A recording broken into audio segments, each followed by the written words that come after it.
A new batch of the CoronaVac vaccine has arrived in Brazil. It was another 3,000 liters of the Chinese medication, enough for 5 million doses that will be bottled and labeled by São Paulo's Butantan Institute. It was eagerly expected to resume production, interrupted since May 14th for lack of raw materials. O Butantan opera 24 horas por dia. The Butantan Institute works 24 hours a day, in 4 shifts of 6 hours to speed up the production of vaccines. In a maximum of 14 days, we will deliver these 5 million doses of vaccines. The flow of other vaccines into Brazil has begun to increase, but China's CoronaVac remains the most widely used in the country, so far with about 65% of the total.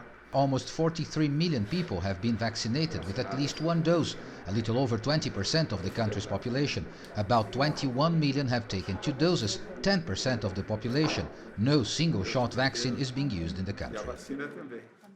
Brazil has a public, universal health care system and a long and impressive track record with immunizations. But difficulties getting the necessary doses have been slowing the pace of vaccination here. We have an additional problem.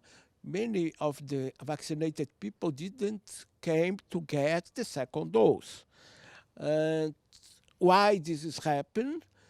Maybe because there are a lot of elderly people. The people they are not used to be immunized. After a few weeks of some decline in numbers of infections and deaths, the figures seem now to be stabilizing at a very high plateau, raising fears that a new wave could be in the making. Vaccination can help to contain it, but it's certain the current pace of inoculations will be enough for such task. Paulo Cabral, CGTN, São Paulo.